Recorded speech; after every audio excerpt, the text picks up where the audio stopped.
and it can feel isolating too. So parents and carers need to know that they can tap into a community of support. They need to know that they're not alone. But, Madam Deputy Speaker, we're falling short. 1 in 4 families with children under 5 struggle to get trusted advice. For families on low incomes, it's 1 in 3. And it wasn't always like this. There was a time when government cared deeply about children's development. And members across this House will know all about Sure Start, about the quiet revolution in the lives of our children carried out by the last Labour government. Sure Start was one of the proudest achievements of that Labour government, and I'm proud today to build on its legacy. Yeah. Because we remember all the good it did for our children, for our communities and for our country. Sure Start raised exam results and reduced hospitalisations. It improved early identification. It boosted physical health, it boosted mental health, it reached disadvantaged families and it made a difference to their lives. Sure Start was a triumph, but of course it wasn't perfect, no programme ever is. But Madam Deputy Speaker, it worked in so many ways and for so many families, but never more so than when it stuck to its principles, when it brought together the excellent services parents need. At the heart of its success were the children's centres. One-stop shops where families knew where they could go for help, a comforting and consistent offer of support all in one place. Now, Madam Deputy Speaker, there are many ways in which 14 years of Conservative government damaged our country and our society. But the vandalism they inflicted on the lives of our youngest children, tearing these services out of communities, deepening inequalities, abandoning families, they should never be forgotten. And today this government will right this terrible wrong and restore hope to families.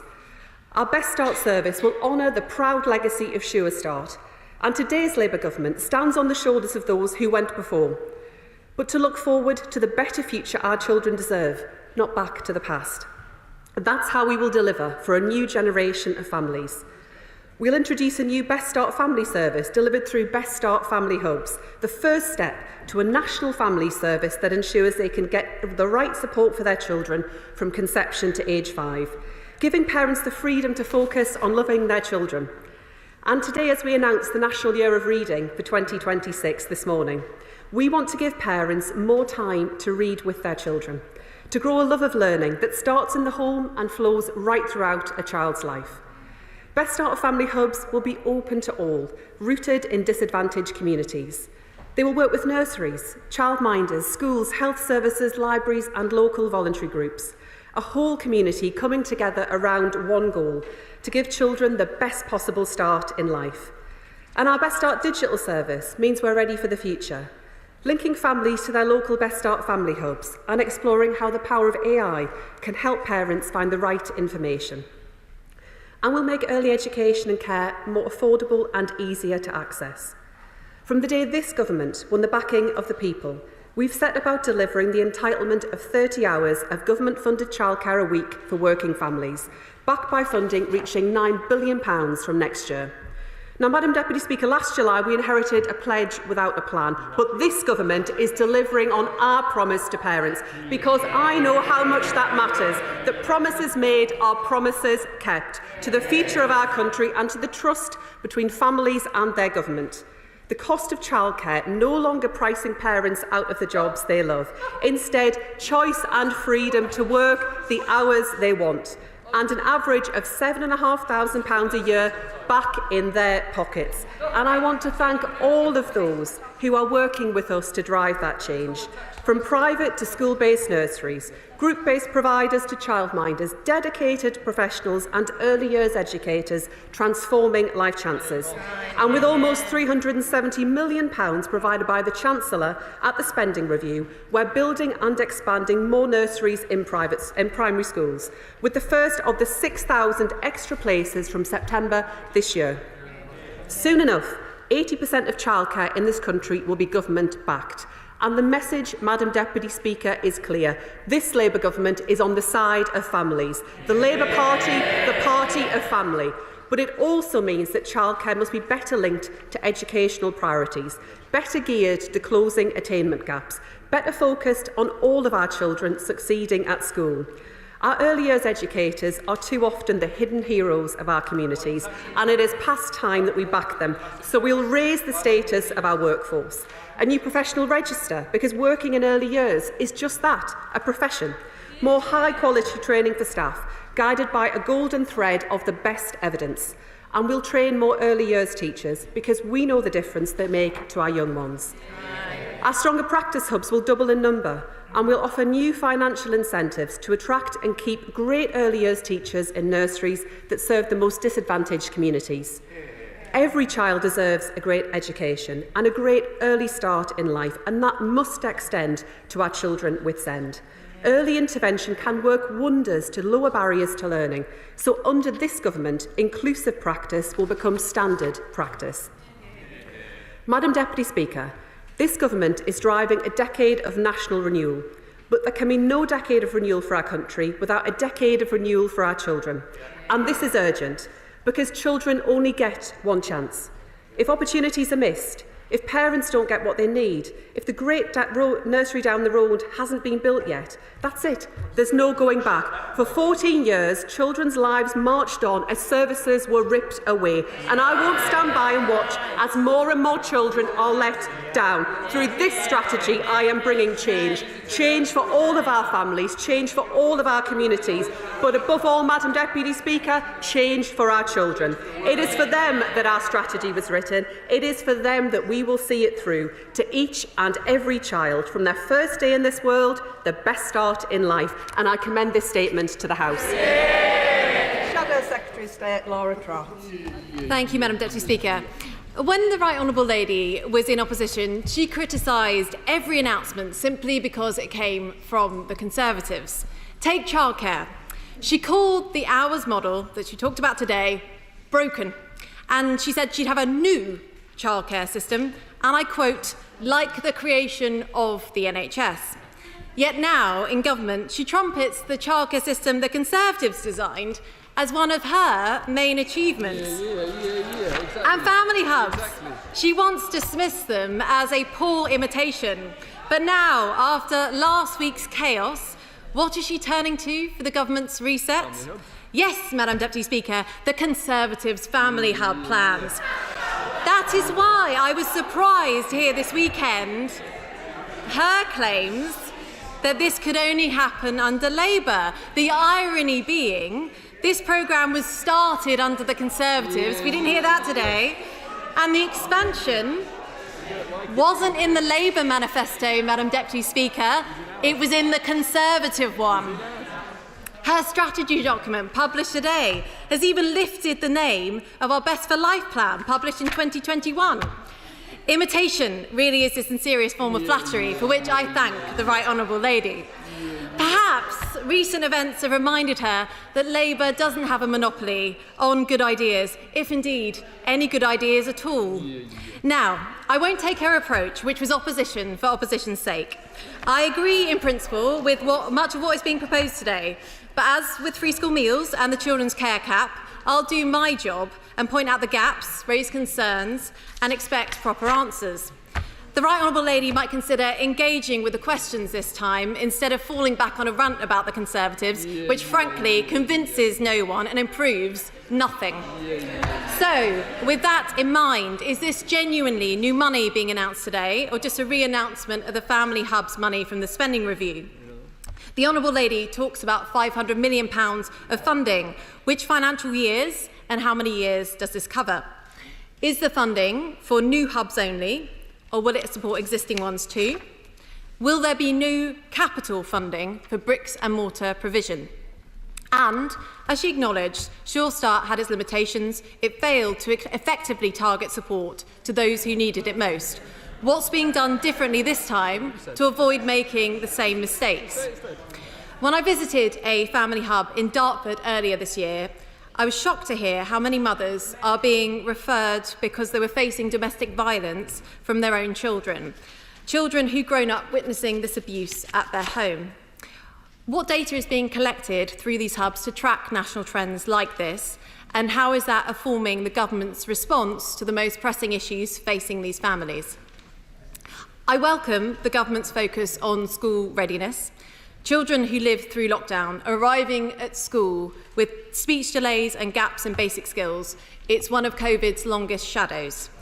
But if we're serious about tackling it, we need to be honest about responsibility, what falls to parents and what falls to teachers. Teachers are stepping in where parents are not. They do it because they care, but it's not their job to potty train, brush teeth, or teach children to get dressed. Of course, children with SEND need tailored supports. That's a different conversation entirely. But when it comes to most children, that support has to start at home. So, while the government has set a target for school readiness, it's using scores at the end of reception. We need a target which actually reflects school readiness and what has happened at home, not the brilliant work of reception teachers. The Right Honourable Lady has said that her number one priority was early years. But the rhetoric does not match the reality. Nurseries across the country are on the brink because of decisions her government have made. While it is welcome that the government has continued the rollout of our early years offer, the lack of compensation for NICS increase is forcing providers to either hike fees or shut their doors. There is no use giving out incentive payments for jobs at nurseries if providers are closing because they've been clobbered with NICS. And finally, Madam Deputy Speaker, I must raise the issue of SEND. This is being splashed across 3 national newspapers, and despite off-the-record briefings from her department, the Right Honourable Lady has failed to give parents any reassurance over the weekend. Parental anxiety, as we all know, is through the roof. So, I give her one more opportunity. Can she confirm that no parent or child will have their rights to support reduced, replaced or removed as a result of her planned changes?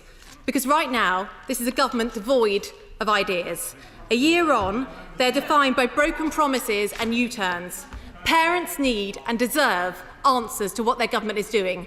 And until that happens, they have every reason to doubt everything this government has to say. Secretary of State. Madam Deputy Speaker, every time I come here to announce the positive changes that a Labour government is bringing, whether it's free breakfast clubs, school-based nurseries or our Best Start in Life strategy, what is the response of the Right Honourable Lady? The same confected outrage and the same negativity and the same petty point scoring. No plan or vision for the future of our education system, for the best start in life that our children deserve. And they can talk all they want after 14 years about what they put in an unsuccessful manifesto, a post-dated cheque if ever there were one. And the British people judge their politicians rightly, not by what they claim they will do, but what they actually deliver. And it is on that basis that this government will be judged. And she asked a number of detailed questions about the nature of what we are delivering. We are trebling investment in Best Start family hubs across the SR period. All of the detail is there for her to see in the many documents that have been published through the spending review and in the strategy we published today. This is additional investment that we are putting into supporting our youngest children because this Labour government prioritises the early years and wants to make sure that all of our children get the best start in life. The only policy that the Right Honourable Lady has is to cut budgets in state schools and hand a tax break to private schools. That's it. That is only it. Now, the Right Honourable Lady... Order. I certainly want to listen to what the Secretary of State for Education has got to say. Secretary of State. Thank you, Madam Deputy Speaker. The Right Honourable Lady asks about the needs of children with special educational needs and disabilities. And I would say to all parents of children with SEND, there is no responsibility I take more seriously than our responsibility to some of the most vulnerable children in our country. And we will ensure, as a government, that children get better access to more support, strengthened support with a much sharper focus on early intervention. And that is why we are investing more in support for children with SEND. The extra £1 billion at the budget, £740 million into more places, better training and support for children, for staff working with children with SEND. But there is no group, Madam Deputy Speaker, that suffered most under the last government than children with SEND. And what I would say to the Right Honourable Lady is that a degree of humility on her part is well overdue. This is a serious and complex area, one that we as a government are determined to get right. They ducked the difficult decisions. They failed to put in place the support that's needed, to the extent where the previous Education Secretary described the system as lose, lose, lose. This government will make sure that all of our children get the best start in life, including children with SEND. And that's why through the Schools White Paper later on this year, we will ensure that all of our children, including those with SEND, get better outcomes than they have at the moment. We will step up and deliver the change that our children need. And we will make sure through our Best Start in Life strategy, families once again get early support, timely intervention, access to healthcare, the chance to speak with other parents about the challenges and the joys of parenting. And that is why I am so proud that in the first year of the Labour government, we are delivering more than they achieved in 14 years. Chair of the Select Committee, Helen Hayes. Thank you, Madam Deputy Speaker. Can I warmly welcome the statement today from my Right Honourable friend, the Secretary of State, restoring a comprehensive and strategic approach to early years support, childcare and early education, an approach which has been sadly lacking during 14 years of the last government, in which we saw Sure Start dismantled, the cost of childcare soaring and an absence of any focus at all on quality or addressing the disadvantage gap.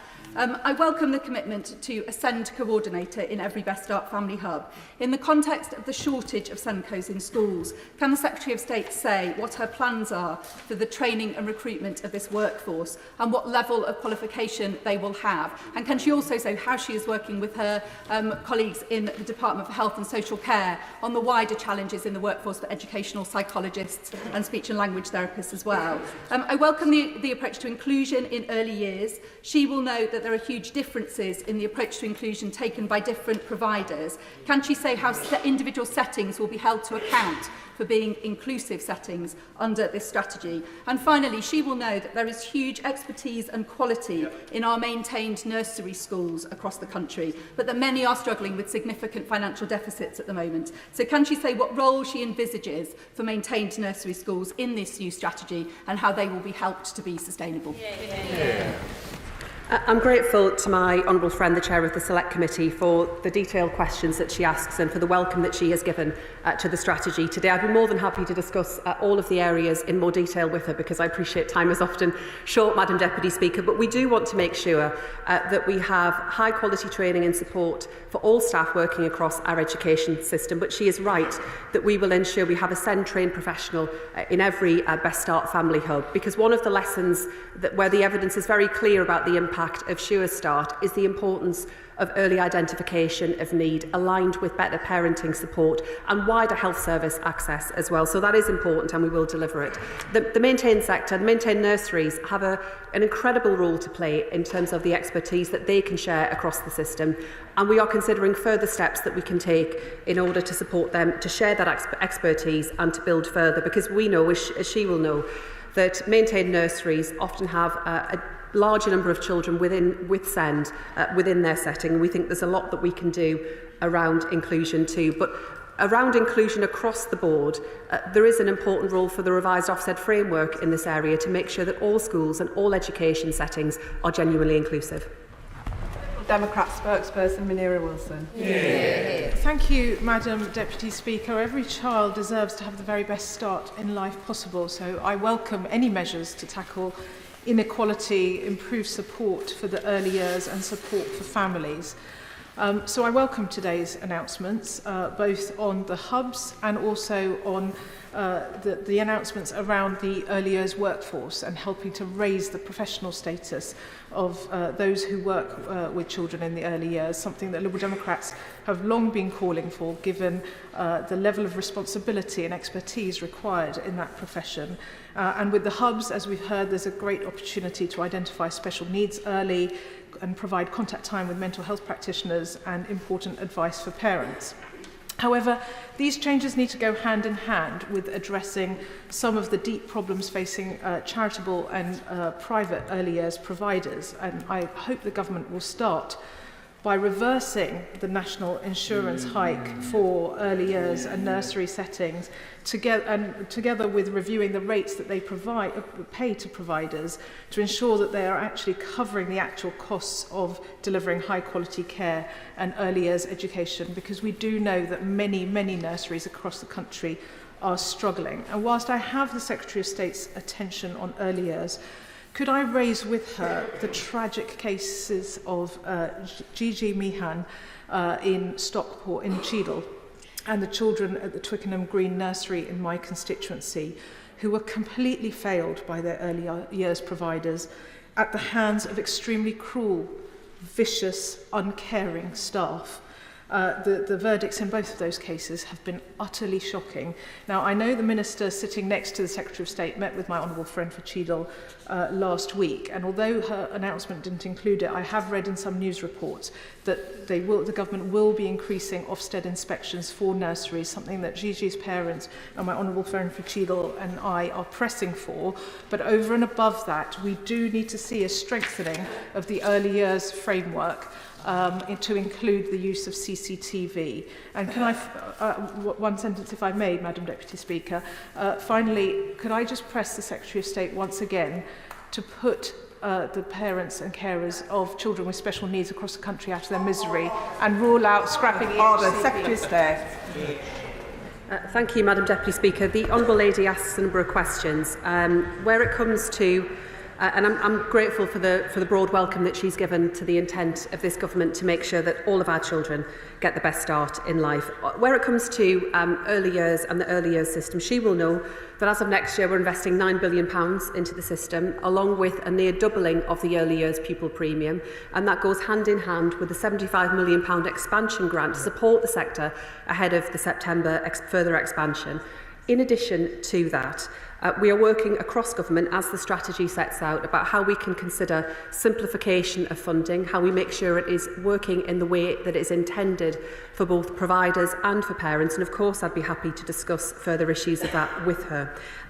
As she says, my honourable friend, the Minister for Early Years Education, did meet with Genevieve's family and with the honourable member last week. And just to answer directly the question in terms of Ofsted, from next April, Ofsted will inspect new early years providers within 18 months of opening, and will move towards inspecting all providers at least once every 4 years compared to 6 years currently, alongside additional investment to strengthen quality assurance and inspector training to make sure that all children are safe, loved and protected. And I would also join with the Honourable Lady in sending my condolences to the families affected. Serena Brockenridge. Thank you, Madam Deputy Speaker.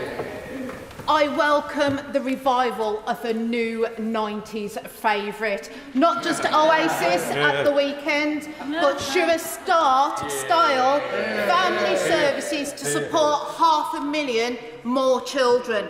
Could the Secretary of State confirm that some might say we no longer need to look back in anger, and that these hubs will be staffed with SEND professionals to identify needs early, work with families and give vital access to speech, language, emotional and neurodiversity access?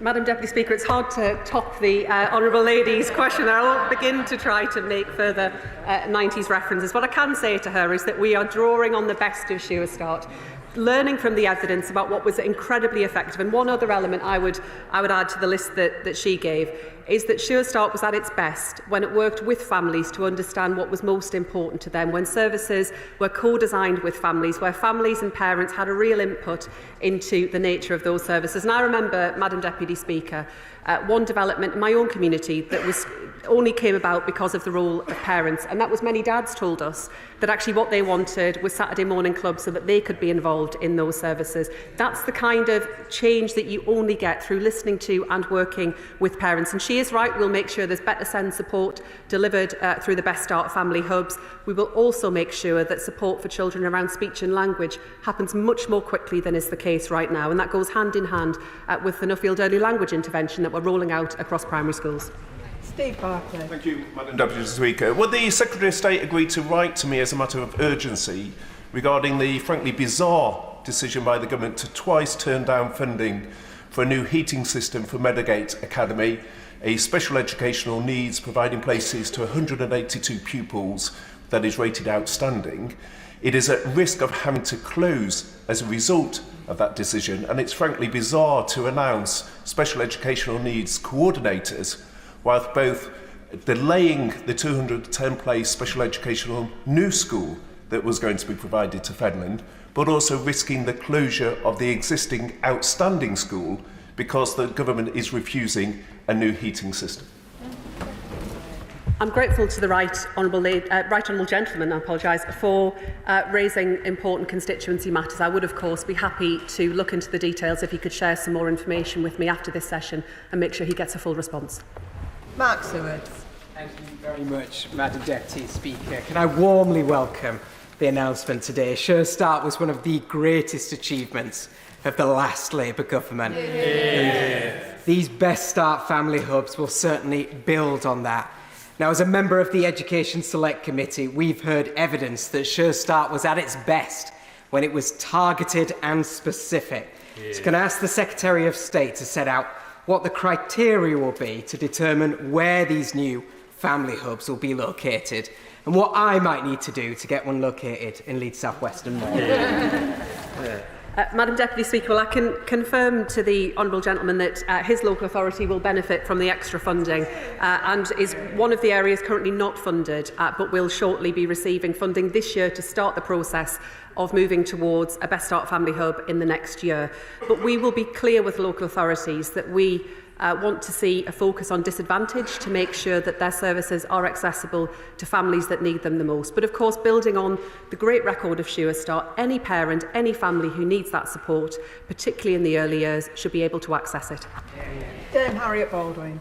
Thank you, Madam Deputy Speaker, and it's great news for the babies of Britain that there is a cross-party consensus that has broken out here today about the importance of those very first days of life for babies. And I welcome the fact that the Family Hub and Start for Life programme has morphed into this Best Start in Life programme with cross-party support. So could the Secretary of State outline what difference parents in Worcestershire will see specifically, also with regard to children with special educational needs? Madam Deputy Speaker, the Right Honourable Lady's local authority area is one of the areas that is currently not funded through the programme and will receive funding, including funding a share of a £12 million development grant that we will confirm in the next few weeks to start the process ahead of next year of opening a Best Start Family Hub. And as I said earlier, we will make sure that there is a trained SEND professional in every setting to ensure that parents get early and timely access to support. Aaron Paffey. Thank you, Madam Deputy Speaker. 25 years ago this year, the then Prime Minister Tony Blair joined my predecessor John Denham in opening one of the first Sure Start centres in the country on the Western Estate. We remember the good that did for families there, and we remember the effects of over a decade of slashing council budgets and shutting Sure Start centres. So can I welcome this announcement, and it will benefit families in my constituency. Obviously, we are going to need more early years educators, many of whom we lost after the pandemic, to deliver this plan. So can my right honourable friend set out how the government will build this vital workforce where it's really needed? I'm grateful to my honourable friend. We as a government want to make sure that early years is a place where more brilliant people want to come and stay, that they can build qualifications, gain training and build fulfilling careers, and we'll work with the sector to do that. We'll recruit more early years teachers, particularly in the areas where they're needed most, more than doubling the number of funded early years initial teacher training courses by 2028 and rolling out a new early years teacher degree apprenticeship. That goes hand in hand with consulting with the sector on introducing a £4,500 early years teacher incentive to attract and keep early years teachers in nurseries serving some of our most disadvantaged communities. Tim Farron. Madam Deputy Speaker, I really welcome the Secretary of State's statement today on Best Start Family Hubs. I would just draw attention to the words she said in her statement, that she wanted them to be open to all, rooted in disadvantaged communities. Would she bear in mind the evidence from the Rural Services Network that shows that if rural England was a distinct region of England, it would be England's poorest region.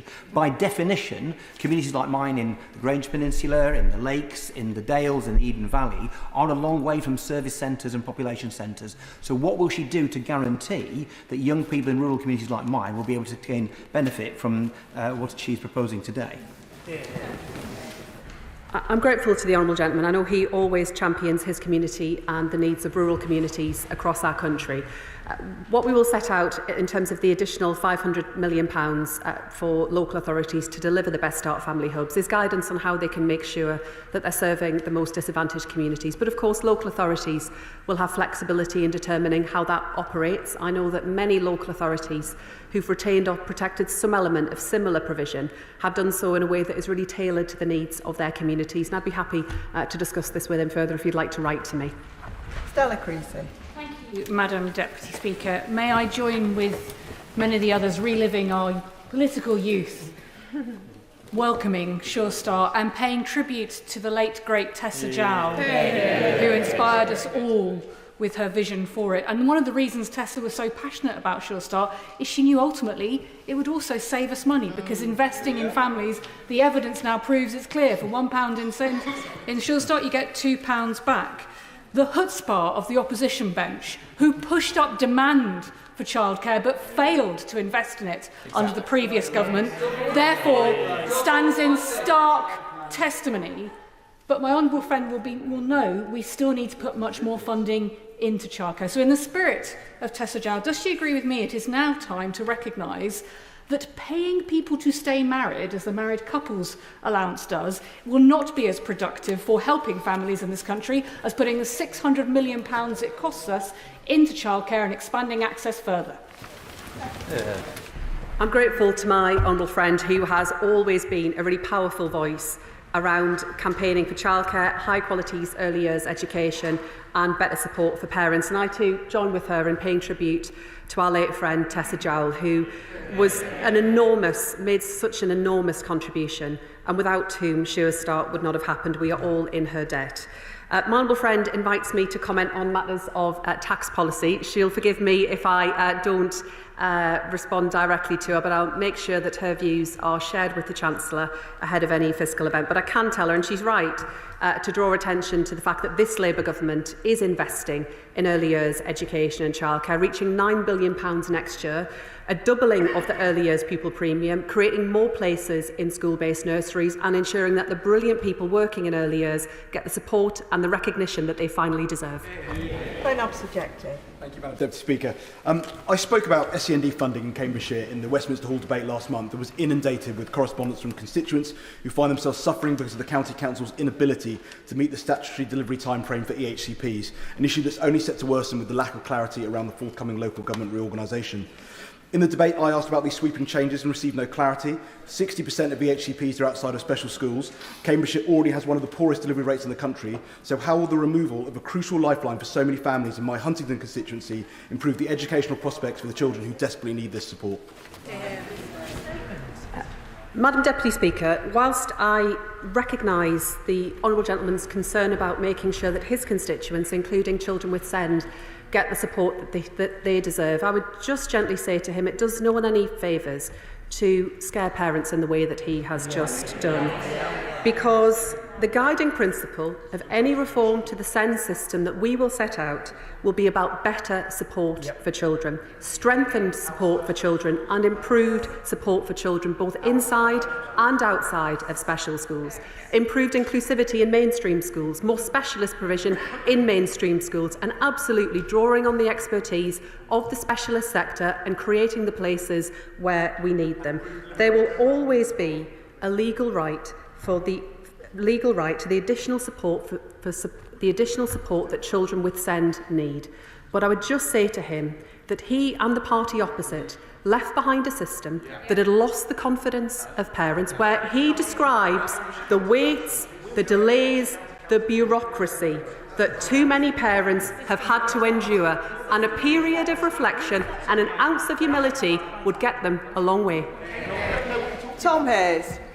Madam Deputy Speaker, One of the very best things of the last Labour government was the rollout of Sure Start. Yeah. And one of the very worst things of the Conservative government was the hollowing out of so many hundreds of Sure Start centres. Correct. So I am thrilled by the announcement today. Can she give an assurance to my constituents? Play has been squeezed out of childhood for so many years. Stay and play was such a fundamental part of what Sure Start had to offer. Will she commit here today that stay and play generally will be a fundamental part of the offer of Best Start? I'm grateful to my honourable friend. I know how hard he's campaigned on this issue around Sure Start, but also around the right of all children to play. And I know, like he does, that actually access to stay and play, rhyme time and those kinds of opportunities for children and families are incredibly important, especially for families who simply don't have the money for extras, don't have the money to get on a long bus trip or take their children to soft play. And that's why those kinds of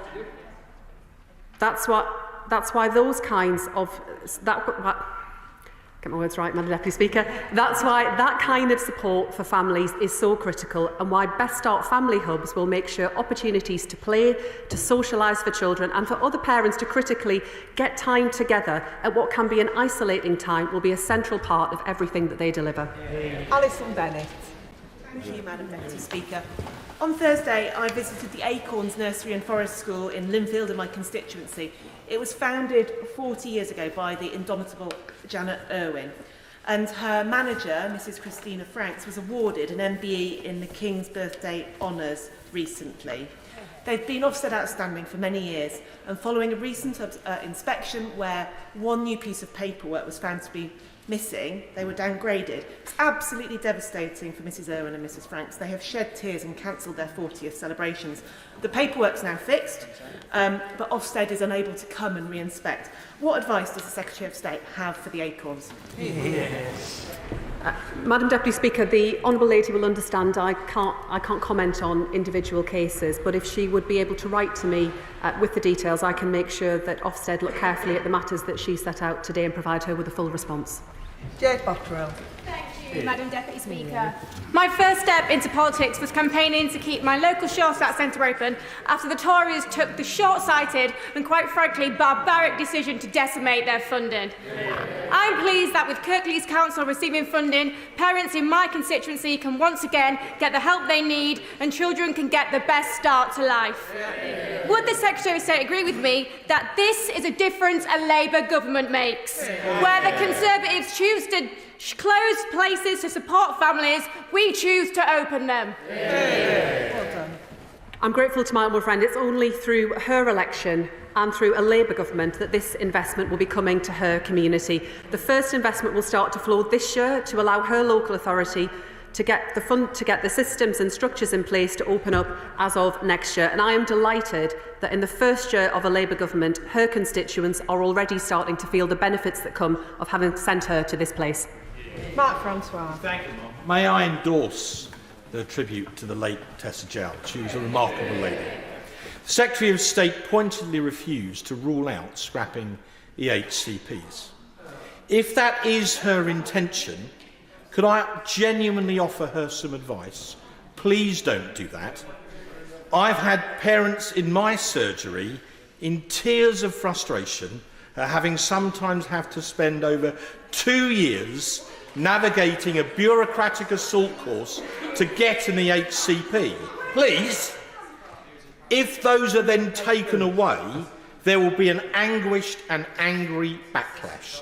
So whatever the Secretary of State is contemplating on SEN, please, please don't abolish EHCPs.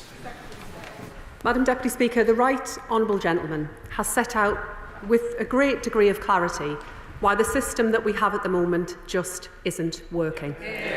Because his experience is the experience of many members across this House. I too have met with many constituents who struggle for far too long to get the support that their children deserve. That's why, whilst investing through the budget and through the spending review in more training for staff, in more places and in better support for children with SEND, we are also taking our time to get this right.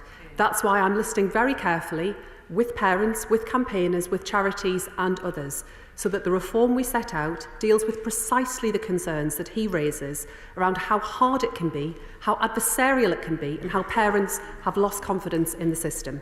But on a more positive note, of course, his local authority will benefit from today's announcement and will see additional funding to go towards a Best Start Family Hub in his community. Jen Craft. Thank you, Madam Deputy Speaker. Quite frankly, I'm shocked that the members opposite seem to be suffering from a collective amnesia when it comes to figuring out how we got into this state in the first place.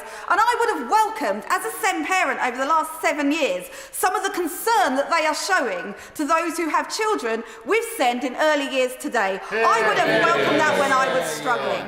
Parents are anxious and worried, and that has not risen from a void, but anxious and worried they are. So I will ask the Secretary of State today what reassurance and commitment she can give that parents and families of children with SEND will be listened to, that their voices will be heard in any changes to the forthcoming white paper for the SEND system. Change is desperately needed, but parents and families and children must be at the heart of that. Madam Deputy Speaker, my honourable friend speaks with real power, real expertise and personal experience on these matters. And I'm grateful to have had the opportunity to discuss much of this with her about the experiences that she has had as a parent, as well as a constituency MP, about what needs to change. I can give her the absolute and categorical assurance that that work won't just happen, it is already underway. I'm spending much time listening to and speaking with parents of children with SEND, with campaigners, with charities, with school leaders and with others. There is a broad acceptance that the system that we have at the moment just isn't working, and the guiding principle of any reform that we bring forward will be rooted in better life chances for our children with SEND. That will be the guiding principle. More support, strengthened support, more timely support, but we're already delivering, backed up with extra investment going into the system. I appreciate the important need to build parents' confidence in the system ahead of any wider reform, and that's why, Madam Deputy Speaker, we are taking action already. But longer-term reform, we are determined to get this right, and I look forward to working with her on making that a reality. Dr. Andrew Morrison. Thank you, Madam Deputy Speaker. Wiltshire is part of the F40 group, which means we get less money than practically anywhere else, despite the extra cost imposed by rurality. But we were delighted last April when it was announced as part of the Safety Valve programme we would get a new SEND school at Bitham Park in Westbury for 130 children, reducing the number of extra out-of-county placements that we have every year. Will the Minister say whether that programme will continue under her plans and guarantee that we can still look forward to that new school opening next year? Madam Deputy Speaker, the right honourable gentleman will understand I don't have at hand the precise details of the constituency school that he raises. I'd be happy to arrange a meeting with him, with the relevant minister, to discuss this further. We have secured additional investment in capital at the spending review. I do recognise the wider question that he raises about making sure there are more local places closer to home for children to avoid children having to travel long distances, and that is something we are looking at very carefully. But as I say, I'd be happy for him to have a meeting with the Minister to discuss it further. Mohammed Yazin. Thank you, Madam Deputy Speaker. I welcome the government's focus on prevention through the rollout of Best Start Family Hubs. In Bedford, we have seen the benefits of integrated services, building on the Sure Start legacy, with the All Hallows Family Hub set to open soon in Bedford Town Centre. So I would like to invite the Secretary of State, will she visit this hub to see how joined up youth and family services can support children, prevent antisocial behaviour and give every child the best start in life. I'm delighted to hear about the experience in my honourable friend's constituency. I'll do my very best to come and visit, but if not, I'm sure one of my ministerial colleagues will be able to join with them in to see the services directly. Tom Gordon. Thank you, Madam Deputy Speaker. Some of the most vulnerable and disadvantaged children are those who have been adopted or may have kinship care. Will there be any specific support at these Best Start Family Hubs for those who might have lost out on access and support due to the cuts to the Adoption and Special Guardianship Support Fund? Madam Deputy Speaker, the extra investment that's going into Best Start Family Hubs runs alongside the additional £500 million that we're committing to early support and preventative services with colleagues at MHCLG. I know a number of colleagues have also raised questions about the Adoption and Special Guardianship Support Fund. We recognise the importance of that fund. It's why we have provided a budget of £50 million for the next year, but we have had to take decisions in order to ensure that more children are able to benefit from the support. But this also, Madam Deputy Speaker, runs hand in hand with kinship allowances and improved support for foster carers that we are determined to deliver as part of our wider reforms of children's social care. Florence Special-Army. And I welcome my right honourable friend's announcement today. This will make such a big difference for so many families across Vauxhall and Camberwell Green. One of the issues that the Secretary of State is aware of is the SEND override and the issues that's causing many local authorities. After temporary accommodation and adult social care, SEND is the other key area many local authorities are looking at. So I welcome that she wants to work with campaigners, with families to look at that long-term issue. Secretary of State also outlined the digital offer for this, the new Best Start Family Hubs. She'll be aware that many families, the very ones that we need to target, are actually the digitally excluded families. Can she outline and expand a bit more on what that digital offer will be?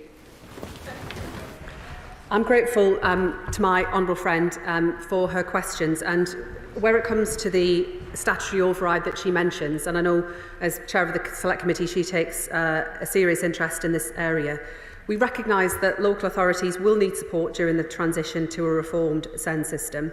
It's why we have extended the statutory override at the spending review, and she knows that we've set out and will set out more detail around this for local authorities. In terms of the digital offer, I appreciate the point that she raises about ensuring that all families can access services. Digital, there are still challenges within our country around digital exclusion, and she's right to draw attention to those. It's why, alongside the digital offer, and we'll set out more detail about how that also aligns with the NHS offer before long, but it's also why effective outreach support and community engagement is also critical. And learning the lessons of Sure Start, one of the key lessons that I think we should all take from that, and where the evidence is incredibly strong, is that Sure Start was at its best, at its most effective, and had the greatest reach and impact where it came to disadvantaged children, where there was strong engagement with communities, and that's why through the work recently the Cabinet Office has been leading, we've learnt some really important ways in which we can ensure that more disadvantaged parents, where those who might be struggling with issues like poverty, are able to access those services. And as we take forward the wider rollout, we'll ensure that we take that on board as well. Robbie Marr. Madam Deputy Speaker, over 300,000 children in mainstream schools receive education, health and care plans, but many of those are from my constituency of Keighley and Ilkley. But yet it is being widely reported that this vital provision may disappear for those children within mainstream education. Now, whatever the SEND system's challenges, surely the answer is not to remove these rights, as families cannot afford to lose these precious legal protections. So can the Secretary of State confirm that as part of the plans going forward, EHCPs will not be removed for those children within mainstream education? Madam Deputy Speaker, isn't it fascinating how many members opposite suddenly have a keen interest in support for children with SEND? A keen interest. And he blithely says, whatever the challenges, of the SEND system, whatever the challenges, they're the challenges that they left behind. They are challenges that this Labour government will rise to. There will always be a legal right to the additional support children with SEND need, and we will protect it. But alongside that, there will be a better system with strengthened support, improved access and more funding, something the party opposite failed to do in 14 years. They left a terrible mess behind. Families, children failed. A degree of humility and understanding from any of them would get us a lot further along the way. And if they don't want to be constructive about it, if they continue to duck the decisions, we, however, will confront them and make sure that all of our children are able to achieve and thrive, something they showed no interest in. David Williams. Madam Deputy Speaker, today's a really proud moment for me because 20 years ago I worked for our brilliant Sure Start centres in Stoke-on-Trent. I saw firsthand the way they completely transformed the lives of families in my area. I then saw the terrible removal of family support caused in the austerity years by the party opposite. They left more kids in poverty and more living in care. So can the Secretary of State outline how the rollout of more family hubs will improve school readiness, help to lessen the numbers of kids living in poverty and the numbers living in care in my constituency of Stoke-on-Trent North and Kids Grove? Madam Deputy Speaker, he saw at first hand the difference that Sure Start made. But through his election to this place, a new generation of children in his constituency will once again benefit from the kind of support that was so essential. And that's why we will be supporting his local authority with additional funding to support this. He is also right that this is also a question of children growing up in poverty and the wider failures we see in our children's social care system. It's why I'm so proud that thanks to the actions of a Labour government, more children will receive free school meals through expanding free school meals eligibility to all families in receipt of universal credit. And alongside that, we will deliver the biggest reform in a generation to children's social care to make sure that families are better supported to stay together where they can with early help and targeted intervention. But where that isn't possible, that our most vulnerable children do not see wholly inadequate, terrible placements that fail to deliver the kind of support that we would expect for our own children. That, Madam Deputy Speaker, is the difference a Labour government will make. Jess Brown-Fuller. Deputy Speaker, and can I sincerely thank the Secretary of State for her announcement today, recognising that one-stop shops for advice and support should be available to every parent in every community. And I'm sure she'll know that my local authority, West Sussex County Council, currently does not receive Start for Life funding. So I'm excited to see how this delivers for my constituents in Chichester. As the chair of the APPG on infant feeding, can the Secretary of State confirm that these Best Start centres will be firmly rooted in evidence-based feeding support to ensure that all parents, regardless of how they choose to feed their babies, can access the guidance and help that they so desperately need? I'm grateful to the Honourable Lady, and through the announcement today, the Department for Education will be funding support in her constituency, and I'm sure that will make a big difference to the people that she represents.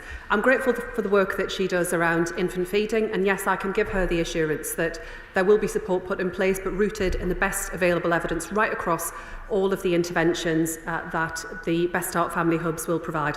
If there's more information she'd like to share with me in terms of the work of the All-Party Group, I would of course be happy to consider that further. Meg Hillier. Thank you, Madam Deputy Speaker. Madam Deputy Speaker, I was pleased to meet officials from the Right Honourable Lady's department in Hackney at a centre. And what was really apparent there, I also met officials from the DWP, that the work that's being done to try and help parents get into work and get that support is critical. Could you expand on how that's going to fit into these Best Start centres? Thank you, Madam Deputy Speaker. I'm grateful to my right honourable friend for identifying the work that is already going on in her constituency. This, Madam Deputy Speaker, the strategy that we're setting out today, whilst led from the Department for Education, is the work that we will drive right across government, working together with colleagues in the Department for Work and Pensions around access to childcare support, around routes back into work and training for parents, but also with colleagues in the Department for Health and Social Care, about how we improve access to speech and language support, health visiting support and much more besides. And that's why my right honourable friend, the Health Secretary, set out a direction which aligns with ours through the 10-year NHS plan. Dr Neil Shastrahurst. Thank you very much, Madam Deputy Speaker. In her statement, the Secretary of State said every child deserves a great education, and that includes children with SEND. I don't think anybody could disagree with that. But for parents and pupils in my constituency of Solihull, West and Shirley, and in fact up and down the country, warm words are one thing, but concrete outcomes are another. So can the Secretary of State guarantee that not a single child who is currently in receipt of special needs support will lose it under the government's policies? Madam Deputy Speaker, children will continue to receive the high quality support that they need. I can give him that absolute and categorical assurance. But I would once again just observe that members opposite didn't show this same level of interest when they were last in government. That's why we've ended up in this sorry state where far too many children are being failed by the system left behind by his party. We are determined, Madam Deputy Speaker, to improve outcomes for children with SEND, to put in place better support, and that is backed up by extra investment already going into the system. Of course, there is much more that we need to do to deliver better outcomes for all children. That is what we are working towards. That is why the reform that we will set out will be properly informed and shaped by the conversations, the discussions and the meetings that ministerial colleagues and officials are having with parents, with groups, with other campaigners in order to get this right. And if the party opposite would like to be constructive about that, just for once, then I'd be happy to engage with them on it. But that's not what we're seeing this afternoon, I'm afraid, Madam Deputy Speaker. Rachel Hopkins. Speaker, and the rollout of the Best Start family hubs across every local council area will be a huge difference to families tackling inequalities in my constituency of Luton South and South Bedfordshire, particularly that cross-working between health, social care and education. And like so many others, I'm absolutely incredulous at the party opposite who forced so many cuts on local authorities, helped by the Liberal Democrats in the coalition years, that led to the demise of Sure Start centres. So does the Minister agree with me that it is yet again a Labour government that comes along to make the decisions that are going to break down those barriers to opportunities for all children, regardless of postcode? Thank you, Madam Deputy Speaker. Yes, it is this Labour government that will ensure that families get better access to health support, to family services, and are able to do so much more rapidly. And she's right to draw attention to the record of the last government in this area. But she will also know that it's not just here in this part of the work that we are doing, that we are delivering real change for families in her community. And I was delighted to join with her to visit one of the first new free breakfast clubs opening up at Denbury Primary School, and it was brilliant to be there right at the start of their expansion of that breakfast club. That is the difference that she is bringing to her community, to families, to children and their life chances. Vicky Slade. Thank you, Madam Deputy Speaker.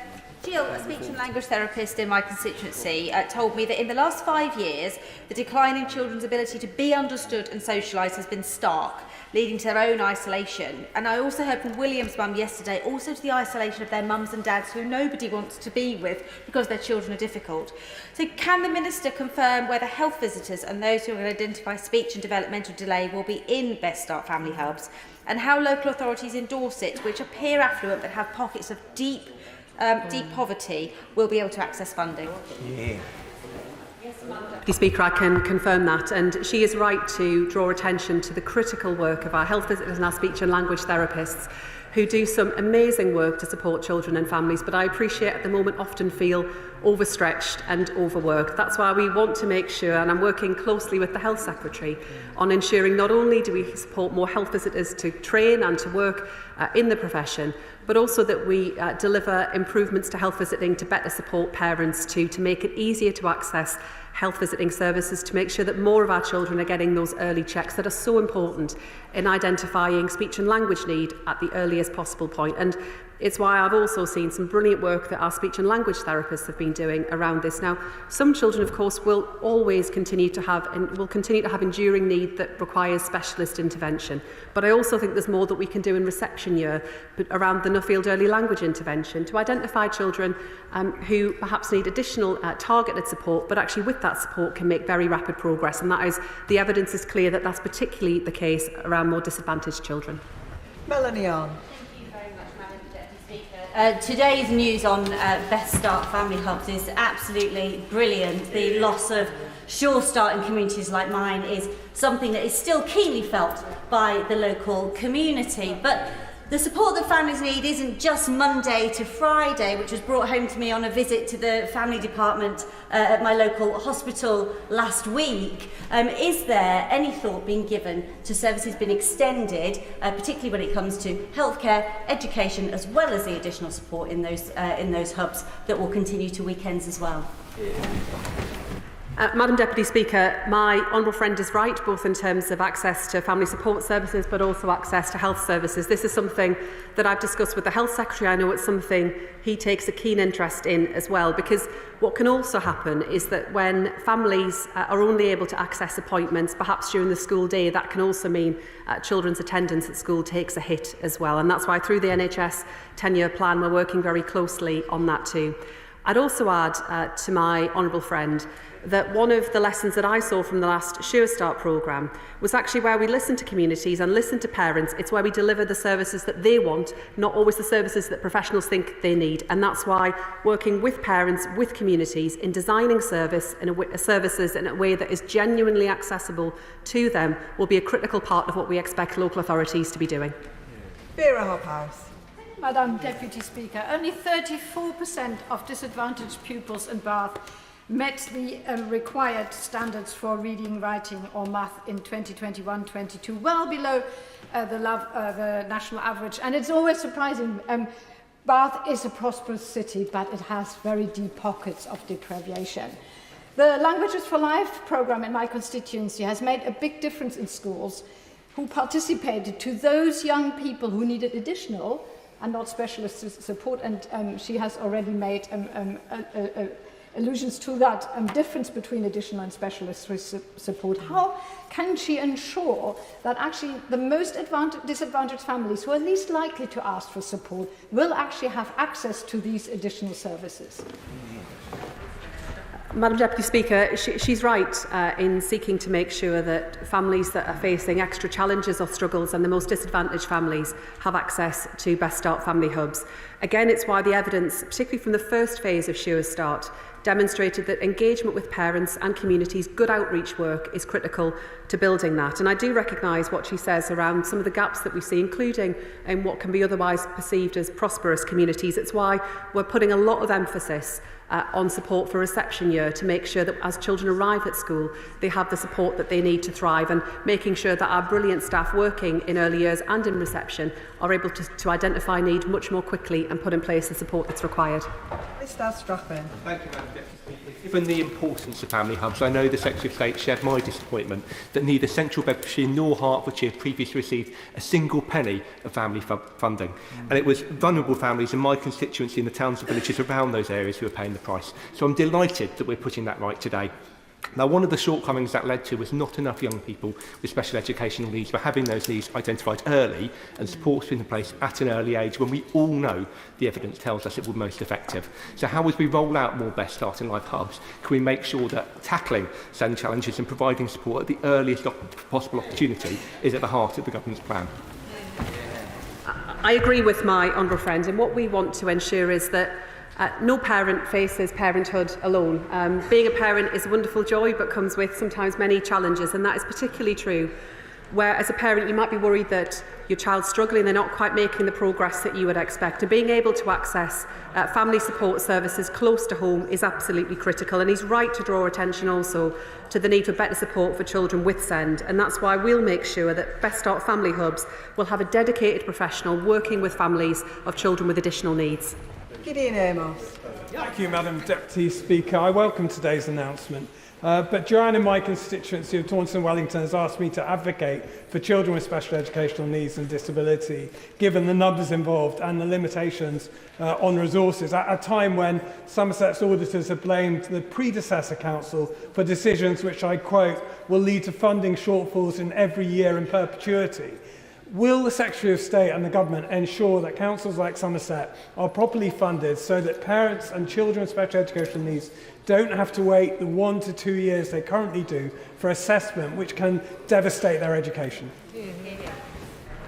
Madam Deputy Speaker, at the budget and at the spending review, we allocated additional investment to support councils, but I do recognise what he is saying about the importance of timely support in identifying need much more quickly and putting in place the support that's required. But that's why we are investing an extra £1 billion into SEND support, why we're providing councils with £740 million to support councils to create more specialist places in mainstream schools in order to make sure that we build parents' confidence in the system, we create the places that are needed, alongside additional investment to support the workforce around better support for children with SEND.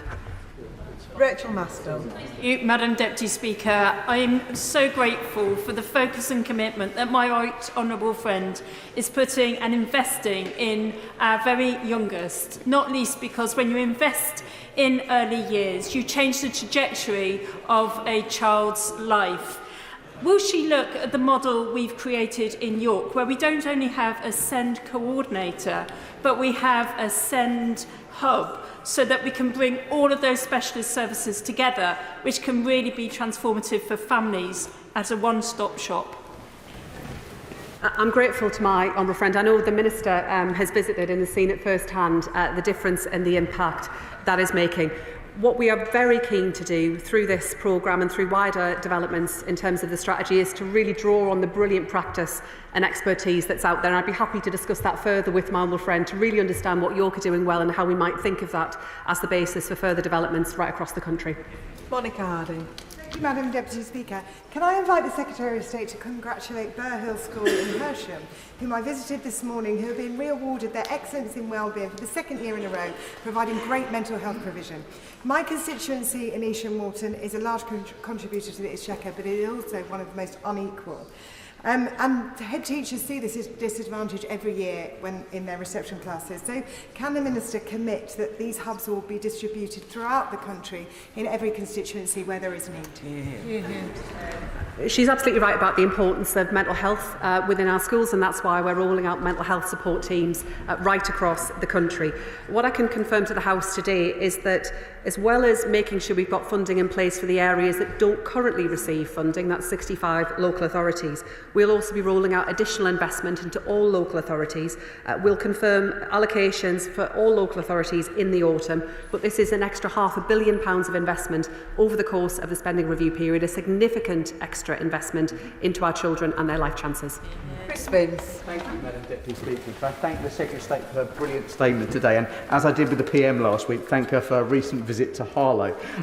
Can I ask how these hubs, like Sure Starts before them, will work in collaboration with local community groups to benefit people in Harlow and across Essex? And I have to say, people on the doorstep still talk about the importance of Sure Start in my community.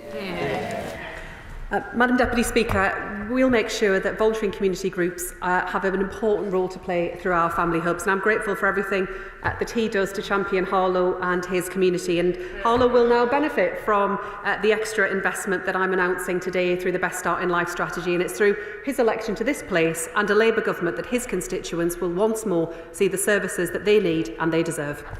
Jim Shannon. Thank you, Madam Deputy Speaker. Can I thank very much the Secretary of State for her statement today, and it's really good news. I very much welcome the report today. The Secretary of State has released which states that postcodes shouldn't dictate the support available, as 1 in 4 families with children under 5 cannot access local children's centres or family hubs, rising to 1 in 3 low-income families. So today, the Secretary of State has ensured that more children, more parents will be able to access opportunity. Truly good news. The Secretary of State will be aware that children live in greater poverty in Northern Ireland more than more postcodes here. I know personally, Madam Deputy Speaker, that the Secretary of State has a deep interest in Northern Ireland, while she doesn't have responsibility for it. But I appreciate that, and there are conversations that you should have with me and indeed with other members of Parliament from Northern Ireland. We very much welcome that. So what discussions can the Secretary of State have with the Education Minister at the Northern Ireland Assembly to ensure that the children in Northern Ireland postcodes have access to these types of hubs, and perhaps maybe additional barring consequential funding will be available for the rural areas which are so widely isolated? Thanks so much. Madam Deputy Speaker, as the Honourable Gentleman knows, I was in Northern Ireland at the end of last year, during which time I was able to, as part of the work co-chairing the Child Poverty Task Force, meet with many charities, campaigners and parents about what they wanted to see through that work. And that was important to hear, because the responsibilities that we carry through the Child Poverty Task Force are of course UK-wide. But I would also just say to him that that was also a welcome opportunity for all UK education ministers to come together, including his colleagues in Northern Ireland, and we continue to work with our colleagues right across the UK as part of that important work. Josh Dean. Speaker. Can I thank the Secretary of State for her statement today and her recognition that where you live shouldn't dictate the support available to you when you're growing up or when you want to start a family. I really welcome the work that she is leading on to support our young people's mental health and well-being, and I know she will recognise that we are seeing children younger and younger presenting with mental health issues. So can she set out how our Best Start family hubs will help to address the early drivers of mental illness for children and young people before they reach crisis point, and ensure that every child is supported to thrive from an early age? I'm grateful to my honourable friend, and through the announcement today, his local authority will benefit from extra investment and into Best Start family hubs. And again, that's the difference that comes of electing him to this place. And he's right to identify the growing challenge that many of our young people experience around their well-being and mental health, including at a young age. Alongside the support we need to put in place at an early point, I know my right honourable friend, the Health Secretary, is also determined to make sure we're taking action for more acute services where it comes to the unacceptable waits we see for CAM services. But in addition, what will be critical through the work of Best Start family hubs is also support for our parents as well, because it's parents working together with their children and professionals that makes the biggest difference, and the evidence from Sure Start was clear about that. Sonia Kumar. Thank you. I warmly welcome the Secretary of State's announcement. In Dudley, our family hub is in St Thomas's, one of the most deprived wards in the borough. Currently, it provides parent groups, baby clinics, prenatal support and much more, but its funding is uncertain. Can my right honourable friend outline what this new announcement will enhance the hub so families continue to receive the vital services, including SEND support? Madam Deputy Speaker, through the announcement today, we're making sure that areas that don't currently receive funding will receive it, but alongside that, we'll be ensuring that all local authorities are able to deliver into the next phase. She is right that the services in her community, including those serving the most disadvantaged communities, make an enormous difference. And that's why I'm incredibly proud that we're investing £500 million across the spending review period. And that will allow us to reach 500,000 more children than is the case right now. Thank you very much, Madam Deputy Speaker. Can I congratulate my right honourable friend partly for the launch of the Year of Reading today, which as Chair of the APPG on Literacy is a wonderful and joyous thing to see, because we all know that reading with children can be great not just for their literacy development but for their oracy as well, but also boosting confidence and parents' engagement with children. In Stoke-on-Trent, we've got a wonderful family hub operating in the Bentley ward of my constituency. The success of that particular family hub is because it's been co-created by organisations on the ground like Thrive at 5 and the Alpha Academy and others who understand the importance of the families and the nuances in those communities. So could you set out more a little bit about what flexibility there will be in these future hubs, and could I invite her or one of her ministerial team to come and visit the Bentley hub so that they can see what great work we're doing and where that might help inform national practice? I'm grateful to my honourable friend, and I've heard much about the work that's going on in Stoke, including the Thrive at 5 programme, and I know that my honourable friend has met with the Minister to talk about this further.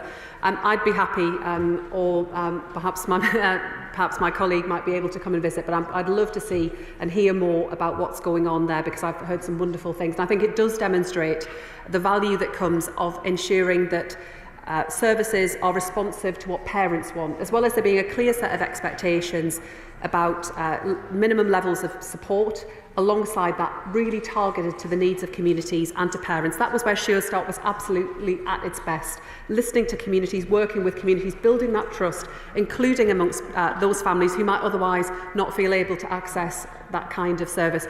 And I'm delighted, as he mentions the National Year of Reading and the work that he's played in making this a reality, that today we are announcing that 2026 will be a National Year of Reading, which will be a welcome and timely opportunity to spread the joy and love of reading right throughout our country, to make sure that all of our children have access to a fantastic range of books, but how we as adults actually can perhaps lead by example, read a little bit more, perhaps stop scrolling quite so much and do a bit more reading. Jessica Turl. Thank you, Madam Deputy Speaker. Can I thank the Secretary of State and her department for rightly putting a spotlight on early years. Before coming into this place, I led a global campaign to ensure that early childhood development was included in the UN Sustainable Goals, and worked with the late great Tessa Jowell to highlight the UK's global leadership on this subject. Now, it's great to see a Labour government stepping back into that leadership role, because we know that early interventions are critical, especially for children with additional needs. So on that point, can the Secretary of State confirm how SEND provision will be embedded in these Best Start family hubs to support parents and children in my Bournemouth West constituency? I'm grateful to my honourable friend and for all of the campaigning that she's done over many years to get us to this point. It is only a Labour government that will be bringing forward this kind of strategy to ensure that all of our children are set up to succeed, how we break that link between background and success, and how we make sure at the earliest point, at the earliest moments in our children's lives, we give them the support that they need. It's why we are setting out through the strategy today the important work that the Best Start Family Hubs will provide in terms of trained support for children with SEND, better able to identify additional needs at an earlier point. And that runs alongside further funding where it comes to early years SENCOs as well, so that in our early years settings, staff are better trained, better able to support families, and that when children arrive at school, teachers there are already able to understand where there might be additional challenges or where extra support may be required. Jazz Athwal. Thank you, Madam Deputy Speaker, and can I thank the Minister for her statement. In Ilford, our engagement hubs, which bring together family services, citizens advice, Revs and Bens teams, enforcement officers, in effect the council is taken into the community. So I particularly welcome today's announcement of Best Start Family Hubs, but on a similar model. Can the Minister explore the opportunity to co-locate services as per the Redbridge model and confirm trained SEND coordinators will be placed in these new hubs to identify needs, work with parents and ensure easy access to early years support? Thank you. I'm grateful to my honourable friend for identifying the brilliant work that's already going on in his constituency, and through the announcement today and through the Best Start in Life strategy, his community and his constituents will see extra investment and more support for precisely the kinds of services that he identifies. And this will be a crucial part of the shift that we make both in education and in health, moving away from treatment to prevention with more support rooted in communities, easier for parents and families to access, and critically focused on delivering the best start in life for all of our children. Lee Ingham. Like others, I welcome the 90s resurgence, and with that in mind, may I ask the Secretary of State how this announcement will coincide with commitments made for inclusive play in parks? I'm sure we all agree that all children deserve a park life. Yay. That was very good from my honourable friend. I slightly resisted being drawn into the Oasis references earlier, and now we've moved into Blur. I'll kind of stay out of that one, even though I've got my views on my preference there. My honourable friend is right to talk about the importance of play for all children. And I think what is striking, and she will have heard the same things from her younger constituents, I'm sure, is that actually many of our children often don't feel safe to go out of the house, don't feel safe on our streets.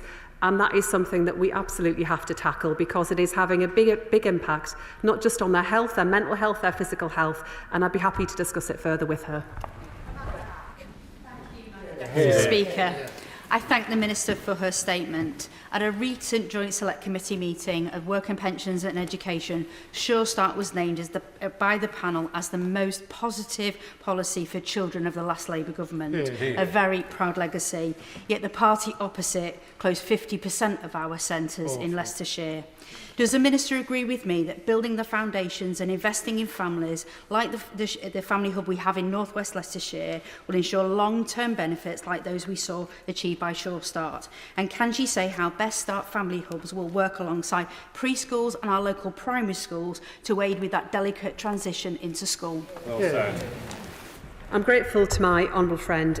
These hubs will be key to our vision about how we better join up services in the community around education and health, but they'll also work with voluntary and community groups, with childminders, with libraries and others to bring services close to local people. Alongside that, she talks about the important links between early years settings and the start at school. Through the strategy, we're setting out how we'll do more to better join up the support between early years settings and schools, how we use that as the basis for greater expertise, training and development, but how crucially we use that as the basis for better life chances and opportunities for our children. Because if we can identify perhaps where children are struggling and not making the progress that we would hope they're making, if that can be shared at the start of school, that will make a really big difference. Alex Baker. Thank you, Madam Deputy. As the mother of young children myself, I welcome the creation of Best Start in Life family hubs and share this government's determination to give every child the best start in life in Aldershot, Farnborough, Hawley, Blackwater and Yateley. My constituency is home to thousands of serving personnel and their families. Military life can bring unique pressures, frequent relocations, disrupted healthcare and childcare and long periods of separation. Will the Secretary of State set out how these new hubs will support armed forces families and honour our commitments to prevent discrimination under the Armed Forces Covenant? I'm grateful to my honourable friend for everything that she does to champion our armed forces communities, not least given the importance to her constituency. And I will make sure that we reflect further on how we can ensure that our forces families are able to access services. Her local authority is one area that currently does not receive funding, and through the announcement today will shortly receive funding. They will share in a £12 million development grant that we'll confirm in the next few weeks in order to support them to hit the ground running and set up from April next year with then ongoing support through the spending review period. But I do take seriously the challenge that she offers about making sure that forces families are able to access and benefit from the services, and I'd be happy to have a conversation with her, or if she was able to provide more information about what would be helpful to her constituency, I would happily look into that. Lawrence Turner. Madam Deputy Speaker, and I strongly welcome the Secretary of State's announcement today. In Birmingham, 40 Sure Start children's centres were shut down under the Conservatives, including 7 in my constituency, with devastating consequences for thousands of children who needed that support. So it's so welcome, and I'm so glad that Labour is taking action to turn the tide. Will the Secretary of State confirm when those funding allocations made at a local authority level are made, that factors such as population size and child poverty rates will be taken into account, which are particularly important in an authority like Birmingham? I'm grateful to my honourable friend, and yes, we will consider the factors that he describes. What we will do later on in the autumn is confirm the allocations across all local authorities for the next phase. That runs alongside the development grant that will go out to local authorities who do not currently receive funding. But this will be a massive boost to his constituents and to those right across the country, with £500 million over the course of the spending review period. Rosie Writing. Thank you, Madam Deputy Speaker. As someone who felt the benefits of being born into and growing up in the last Labour government, I welcome this Labour government's decisions to give children the best start in life. The local charity Home Star in Kettering does phenomenal work, but over recent years they've seen an increase in demand for their services. So can the Secretary of State confirm how the Best Start strategy will work with local charities to help achieve this government's objective to get more children school ready? My honourable friend is right to draw attention to the important work of voluntary and community groups who will have a central role to play, not least because they are often better able to access and support families who might find it otherwise difficult to go through the doors of a centre, who might feel a certain kind of reluctance about statutory services. Their role and their work is absolutely critical to what we will be taking forward. And she's right, the last Labour government did amazing things, and the announcement today is building on that proud record of Sure Start. Daniel Francis. Deputy Speaker, as a fellow SEND parent, I fully concur with the comments made by my honourable friend for Thurrock about the system we've inherited and the lack of humility from the opposite benches. I'd like to thank the Secretary of State for visiting my constituency to Pearswood Primary School in Slade Green 10 days ago to see the incredible work carried out by staff there. Now, Slade Green and the northern part of Crayford have real levels of deprivation, and my Conservative council, Nunborough Bexley, closed the Sure Start centres in both of those wards. So does the Minister think it was ridiculous that they did that, but also that the Conservative council in London Borough Bexley received no money from the previous Conservative government for family hubs? And will she commit today to turning that round and finally giving my council money for family hubs? Yes, Madam Deputy Speaker, as part of today's announcement, his local authority will now receive funding to roll out those services. And I join with him in the sheer incredulity, really, that such effective, brilliant services were closed. How short-sighted, and what an impact that we have seen on children and their life chances. But I know from the visit I did to Pearswood in his constituency how much brilliant work there is going on, the amazing staff working in our schools and early years education, but also what a brilliant Member of Parliament they have here in this House championing their cause. Yuan Yang. Speaker. I hear the most thought-provoking questions from my youngest constituents. On a recent infant school visit, a 6-year-old asked me what I thought the government's most important achievements might be.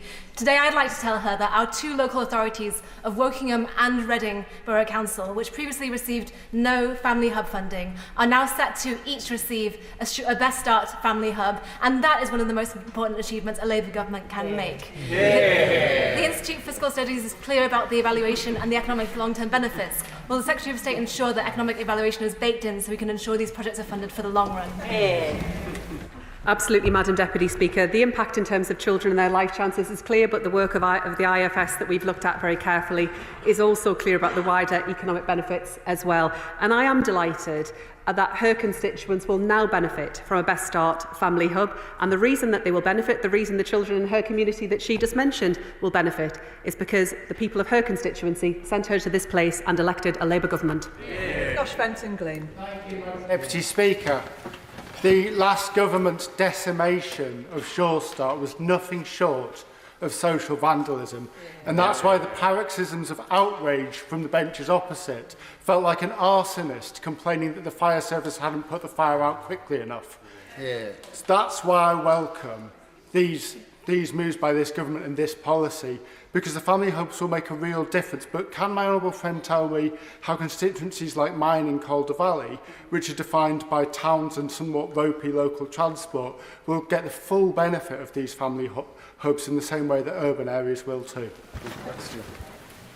I'm grateful to my honourable friend, and his community will benefit from the extra investment from today's announcement, alongside the wider announcements in the Best Start in Life strategy, which focuses on a number of important areas, from early years education to reception to the support we put in place for parents and the funding in terms of how we deliver that. He's right to draw attention, as others have done, about the needs of communities perhaps where there is geographic isolation and the needs of rural communities. That's why often some of the best and most effective work that we have seen has included where that can involve outreach work to working directly with communities and with families to understand their needs and to tailor and deliver services accordingly, really responsive to what parents are telling services would be best and most effective for them. Luke Meyer. Deputy Speaker. Last year I was delighted to welcome my right honourable friend to our family hub in Gisborough, one of 3 we opened as a Labour Council across East Cleveland, and I commend the work of Nicola Hall and her team for the work they do in those centres. But today our government has gone even further by investing in early years services to benefit working families right across the country, so I commend this statement and the Secretary of State for delivering it. Can she confirm whether local authorities with existing provision such as mine will be able to access this funding and benefit into the future? I'm grateful to my honourable friend, and that was a fantastic visit we had to his constituency, and it does demonstrate that even in the face of the very difficult funding settlement that many local councils have endured, there are brilliant councils that have sought to prioritise investment. I know that he, through his work as the then lead member on that council, did incredible work in ensuring families had access to support. And what has always remained with me from the visit that we did was how important it was to bring speech and language provision into the family hub, and that's something that we really want to build on. But yes, Madam Deputy Speaker, I can confirm that all local authorities will benefit from this announcement today, including my honourable friend, and will confirm allocations for all local authorities in the autumn. Peter Swallow. Madam Deputy Speaker, the previous Conservative government did not give a penny to Bracknell Forest to deliver early years support through family hubs. Can the Secretary of State confirm that she will end this injustice? Because Bracknell families need that support too, for SEND, for speech and language, for health support. It's so desperately needed. Will she provide that support? Yes, Madam Deputy Speaker, we will make sure that his local authority gets the support that they were previously denied. They will be able to share in a £12 million development grant. We'll confirm that in the next few weeks so that they can hit the ground running and get in place the services that are needed from April next year. And then we'll confirm the wider programme of allocations alongside it. I know how much he cares about ensuring that all of our children get the best start in life, including children with SEND. And it's only through the fact that his constituents sent him here and delivered a Labour government that they will now benefit from Best Start family hubs and all the brilliant services that will run alongside it. Alison Gardner. Thank you, Madam Deputy Speaker. I really welcome this statement today, as I'm sure the residents of Normancote, who have an excellent family hub that they fought hard to save many years ago. But we need more in my constituency of Stoke-on-Trent South. Stoke-on-Trent consistently lags behind the national average. Many children start school unable to speak. Infant mortality rates are the highest in the country. We consistently rank highest for the number of children in care across England, and in some parts of my constituency of Stoke-on-Trent South, child poverty is as high as 76%. Stoke's children deserve better. The Best Start hubs offer an opportunity to improve infant health, help children reach their development goals, and improve parental well-being. Will the Minister meet with me to discuss the critical need for more of these hubs in my constituency? I'm grateful to my honourable friend. She's absolutely right to draw attention to the shocking failure that we've seen to support so many children, where it comes to those growing up in poverty or children going through the social care system, where the outcomes are often tragic. Inexplicable, given the trauma that many of those young people have experienced. It's why we are bringing forward reform to children's social care to make sure all of our children get the best start in life. And my honourable friend is leading that work and brings experience from her own social work background to understand how we can do more. I'd be more than happy to meet with my honourable friend to discuss how we can go further, but her local authority will be benefiting shortly from extra investment around the development grant and then wider funding across the spending review period. Jonathan Brash. Thank you, Madam Deputy Speaker. Can I warmly welcome the rollout of Best Start family hubs that build on the legacy of Sure Start, one of the proudest achievements of the last Labour government. The Secretary of State may remember on our last visit to my constituency of Hartlepool that we visited High Tunstall College of Science, where the head told us that he could pinpoint precisely the year group that had not had Sure Start. Such were the additional challenges that those young people faced. So does the Secretary of State agree with me that not only is this brilliant announcement today an investment in our children and our grandchildren, but actually in our wider society that ultimately saves the taxpayer money? Madam Deputy Speaker, my honourable friend is absolutely right that as well as the very real benefits this brings to children and families, there are clear economic benefits alongside that as well. And he describes what I've heard from so many school leaders, college leaders and in fact university vice principals across our country, where they will tell me, if you can do one thing, invest in the early years, because that's where you will make the single biggest difference. And that, Madam Deputy Speaker, is what this Labour government is doing. Madam Deputy Speaker, and can I thank the Secretary of State for her really fantastic statement today. Can she elaborate, though, on how the Best Start family hubs will support families that I represent in Erewash and indeed across Derbyshire, who are fighting for a better deal for children with special educational needs and disabilities? I'm grateful to my honourable friend for raising this issue. It's why we know that with the system we have at the moment, change and reform is needed. That's why we're investing an extra £1 billion into support for children with SEND. It's why we're investing into capital programmes to create the places that are needed in mainstream schools, specialist places in mainstream, alongside delivering better mainstream inclusion. It's why through programmes like the PINS programme that we're rolling out across even more than 1,000 extra schools, we're delivering the support around neurodivergence that many of our staff say that they need. But also what I've seen through that programme is the critical work that can be done together between parents and staff, often quite small practical changes that can make the world of difference to children's attendance at school and critically better outcomes for children with SEND. Jenny Riddle-Carpenter. Madam Deputy Speaker. They say it takes a village to raise a child, but it takes a Labour government to give every child the best start in life. Can I warmly thank the Secretary of State for her announcement today. She may well know that in Suffolk not a penny is spent on family hubs at the moment. She talked in her statement about the game changer this will mean for children with special educational needs. She also mentioned about future provision being inclusive. Will she outline perhaps in rural areas where we have declining populations in our rural primary schools, where there's an opportunity to use that increase in capacity to work to increase provision for SEND? I'm grateful to my honourable friend. Through the announcement today, her community for the first time will benefit from funding that will allow for a Best Start family hub and the wider services that will be delivered through that.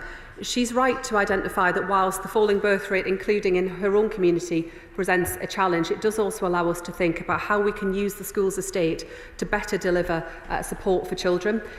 It is a key priority of this Labour government to deliver more specialist provision within mainstream. I've seen some brilliant examples right across the country where children are able to go to school in their local community, but with the targeted specialist support that's needed, where they can spend some of their time in a mainstream setting, but where they can also get the additional specialist support that is required. And that's why through our capital settlement at the spending review, we will deliver more support for children in her constituency and right across the country. And to ensure everyone gets in, can questions be short and answers be just as short? Thank you so much, Minister. Joe Powell. Thank you, Madam Deputy Speaker. The IFS found that Sure Start delivered benefits significantly greater than its cost, yet it was still slashed by the Tories, with well over 1,000 centres closing, one of the single biggest acts of vandalism under austerity, stunting life chances for too many for a generation. Can the Secretary of State outline how she expects this investment to work in areas like my constituency of Kensington and Bayswater, with very high levels of inequality, in fact 19 years now at birth between one community and another? I'm grateful to my honourable friend. As he says, we know from research by the Institute for Fiscal Studies that Sure Start generated widespread long-term benefits around education, around health, even reducing school absence and identifying support for children with SEND much more quickly. So we'll build on the lessons of Sure Start as we roll out Best Start Family Hubs, but he is also right to demonstrate the importance of tackling entrenched inequalities within communities as a part of that and ensuring that all of our children are set up to succeed. John Slinger.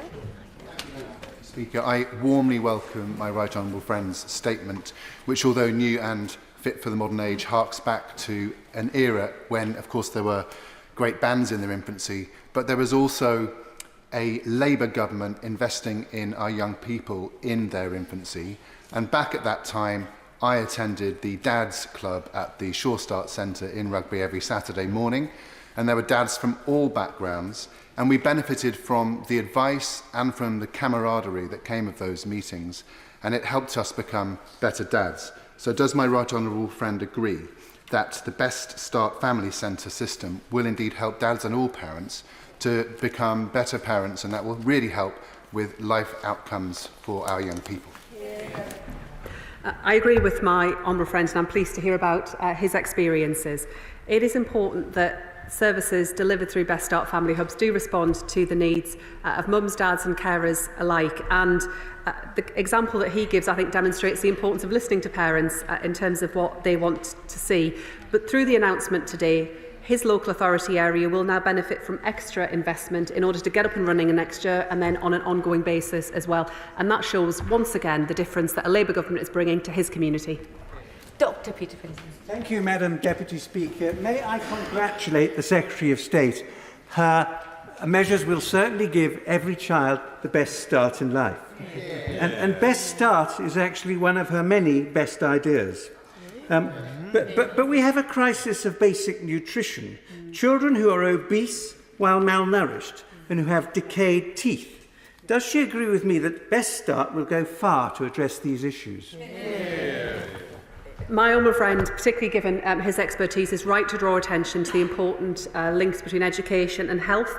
It's why I was really proud that we announced a big expansion in free school meals to make sure that more of our children get a nutritious meal during the day. It's also why the Health Secretary is working to tackle tooth decay, one of the biggest reasons driving hospitalisations of our children. But it's also why we're taking action through this strategy around access to vaccination, health visiting support, but also making sure all of our children have a really healthy life, whereas he demonstrates some of those problems are really profound and need to be tackled.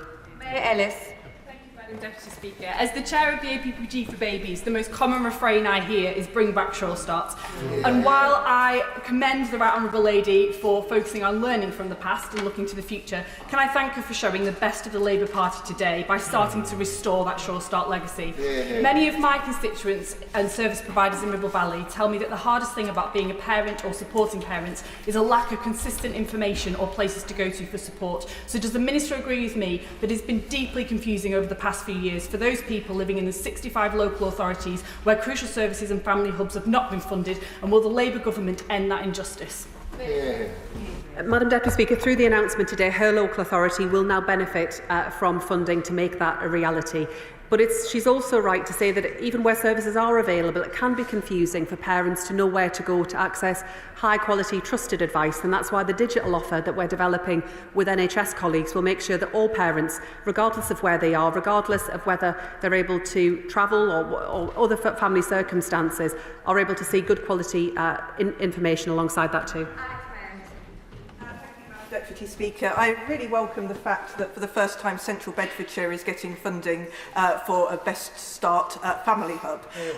Will my honourable friend explain how this is going to be linked to areas of deprivation and urge the Independent Council to make sure that they look closely at the statistics that show that places such as Dunstable and Houghton Regis are the places where at the moment children do not get the best start in life?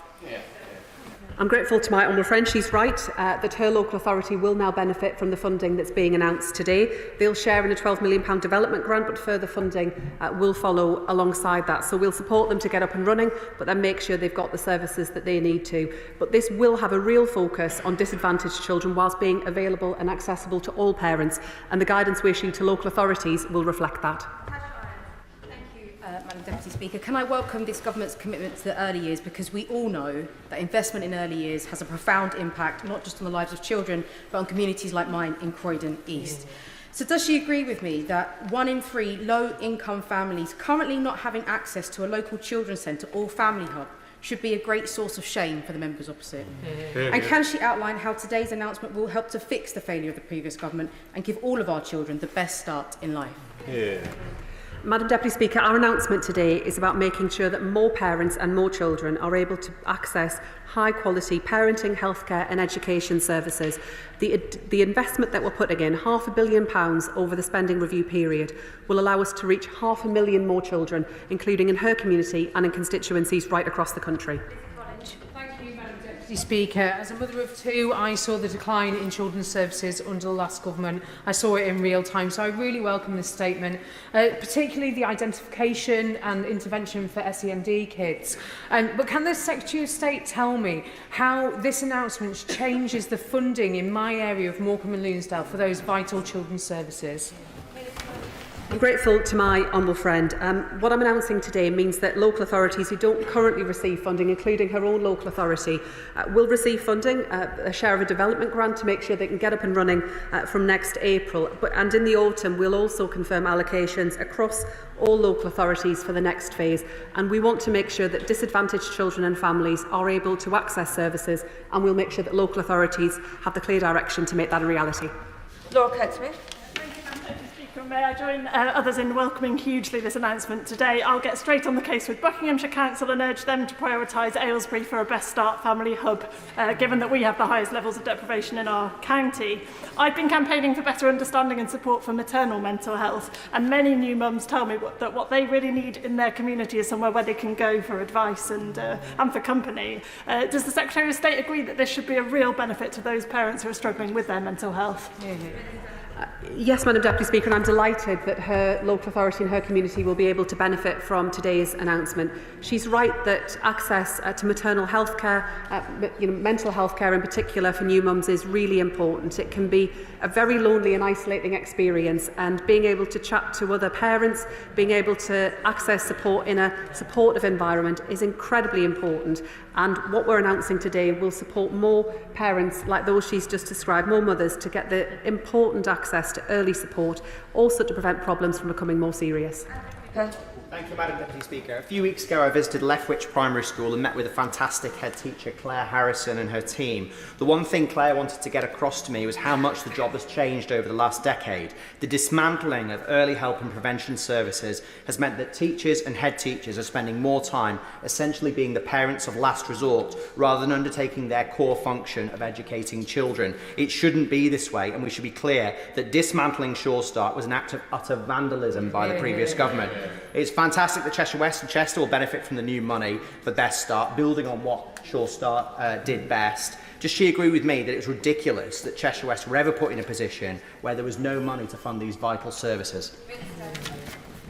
Madam Deputy Speaker, his local authority will now benefit from this extra funding, and it will make a tremendous difference to children and families across his community. And like him, I've heard that story from so many school leaders, so many teachers and so many support staff who go above and beyond to support families often facing very real challenges around homelessness, around poverty and the difficulties that they face. We want to make their job easier, and that's why we are expanding free school meals eligibility, why we're putting in place new free breakfast clubs, why we're cutting the cost of school uniform and increasing the national minimum wage too. All measures designed to support families, but will also bring big educational benefits too.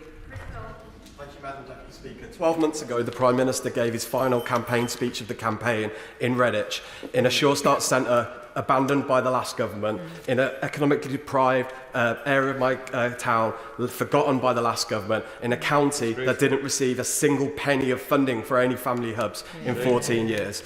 Despite the chuntering from the other side, would the Secretary of State agree with me? It's actions, not words, that lead the best futures for our children. Yeah. I agree with my honourable friend, and it is this Labour government that will once again make sure that all of our children are set up to succeed. We will build on the proud legacy of Sure Start. We will take the best evidence around what works, and we will expand and enhance that for the future generations of children to come in his community and right across the country. Final question, Andrew Lewin. Thank you, Madam Deputy Speaker. The postcode in which you are born still has a profound impact on the life that you lead, and that is no more true than in my constituency, where if you are born in Hatfield, your healthy life expectancy is 11 years shorter than if you were born 3 miles down the road in Brookmans Park. So would my right honourable friend agree with me that it is essential that the new Best Start family hubs have integrated care, giving advice on early years education but health support as well? Deputy Speaker, that is critical, and it's why we need to bring together healthcare, education, libraries, childminders, voluntary and community groups in that endeavour to make sure that all of our children get the best start in life. And like him, I'm determined to make sure that background doesn't equal success. That is the driving mission of this Labour government, to ensure that where you're from and the family you're born into doesn't determine what you achieve, that it is your hard work, your aspiration, and all that you do that drives what you can achieve. The statement on giving every child the best start in life. I'll give the ministers a few moments to shuffle over. Point of order. Point of order. Kit Malthouse. Madam Deputy Speaker, I'm grateful. Madam Deputy Speaker, I am a member of the Local Government Pension Scheme through my proud membership of the London Pension Fund Authority. And under the business which we're about to contemplate, along with my 6.5 million fellow members, we are uniquely affected by this legislation, and I am therefore concerned that it is a hybrid bill rather than a public bill. So I seek your guidance, please, as to whether this bill has been properly certified as a public bill, whether in fact it should be referred to the examiners to decide whether it should go through the hybrid bill process, and if not, if this House decides to proceed today, whether the House of Lords, the other place, is able itself independently to decide through its examiners whether this is in fact a hybrid bill. I'm grateful to the honourable member for his point of order and for giving notice of it. The bill was not referred to the examiners at the time of presentation, indicating that the view taken by the relevant House authorities at the time was the bill was not prima facie hybrid. The honourable member is welcome to refer to any aspect of Part 1 of the bill during proceedings on the bill today. The Chair cannot be expected to respond substantively today, but I will ensure that the honourable member receives a substantive written response this week. His final point was about proceedings in the House of Lords, which are not a matter for the Chair or indeed for this House. I ask the honourable member not to refer to that matter in his speech. A point of order, Jas Aswal.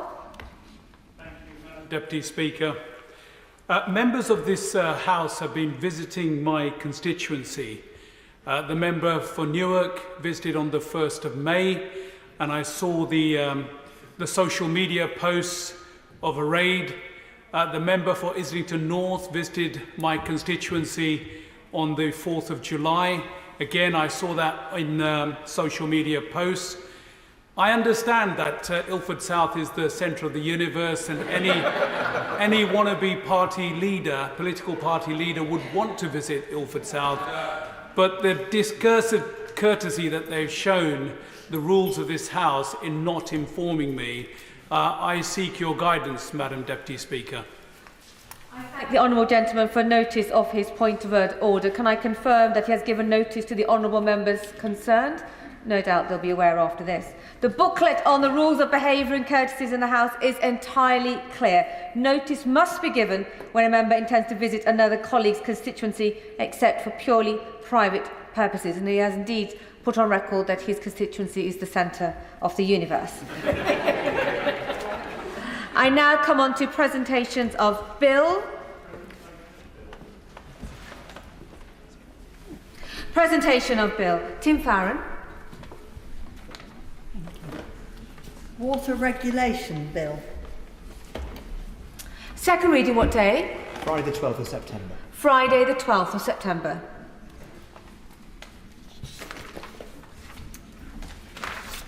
The clerk will now proceed to read the orders of the day. Pension Schemes Bill, second reading. Now, Minister to move. Second reading. Minister. I beg the bill may now be read for a second time. Madam Deputy Speaker, this is a bill that aims to deliver fundamental reforms to our pension landscape. And it is good to see that the prospect of discussing a long, slightly technical pensions bill has seen so many members flooding into the House today. These are reforms on which there is a broad consensus across the pensions industry. They also build on at least something of a consensus across this House. In its principal focus on higher returns for pension savers, the bill also responds to specific responsibilities that we hold in this House. It is because of decisions of Parliament that over the past decade, something significant has happened. British workers have got back into the habit of saving for a pension. Today, over 22 million workers are building up a pension pot. That represents a 10 million increase since 2012, when Parliament introduced the policy of automatically enrolling workers. The rise is largest for women and lower earners. So there is lots to celebrate as more save, but there is no grounds at all for complacency about what they are getting in return. The private sector final salary pensions that many of today's pensioners rely on guarantee a particular income in retirement. If these pension schemes don't deliver good investment returns, that's a problem for the employer, not directly the saver. But for most of tomorrow's retirees with a defined contribution pension, it's them that bear all the risk. There is nothing guaranteed. How well the pension scheme they save into performs matters hugely. And because pensions are a very long game, even small differences in how fast a pension pot grows can make a massive difference over time.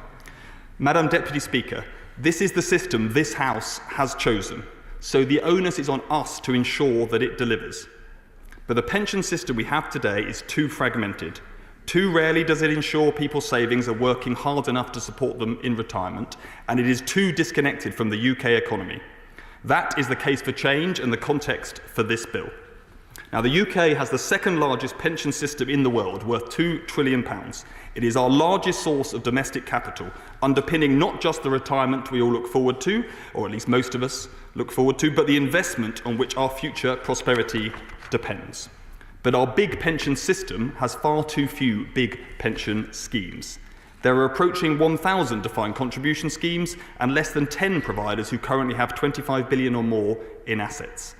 There is already a consolidation process underway. The number of DC schemes is reducing by around 10% a year. What this bill does is add wins to the sails of that consolidation. It implements the conclusions of the Pensions Investment Review, creating so-called megafunds. For the DC market, we intend to use the powers provided for in Clause 38 to require multi-employer schemes to have at least 25 billion in assets by 2030, or credible pathway to be there by 2035. Bigger and better pension funds can deliver lower cost, diversified investments and better returns for savers. This supports the work the industry is already doing to better deliver for savers. As this House has discussed before, in May, 17 major pension providers managing about 90% of active defined contribution pensions signed the Mansion House Accord. This industry-led initiative saw signatories pledge to invest 10% of their main default funds in private assets, such as infrastructure, by 2030, with at least 5% in UK assets.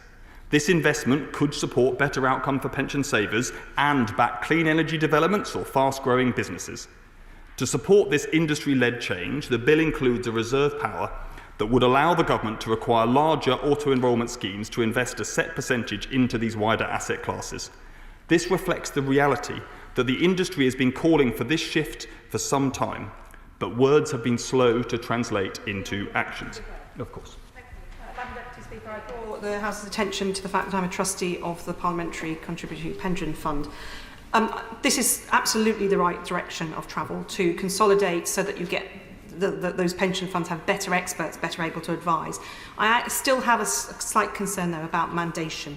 There have to be the schemes to invest in, and they have to be making sure they're getting the returns. So how is the Minister going to make sure that this legislation is actively delivering on both sides of the equation?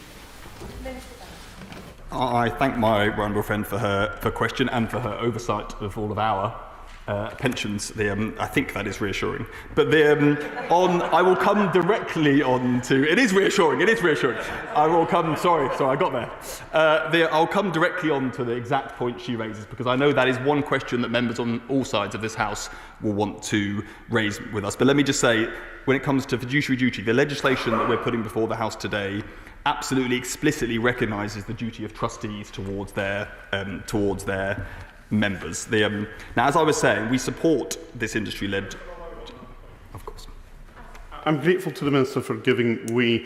In the last Parliament, a number of us raised concerns about the administration of defined benefit schemes from, amongst others, BP, Shell and Hewlett-Packard. And it was obvious at that stage, and I think the view was held by his right honourable friend, who was then the chair of the Select Committee, that one of the root causes of the problem there was insufficient independence and oversight by defined benefit pension trustees.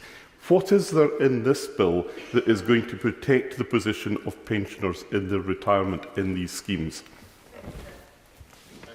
The honourable member is inviting me to skip quite a long way forward in my speech, and it is a long speech.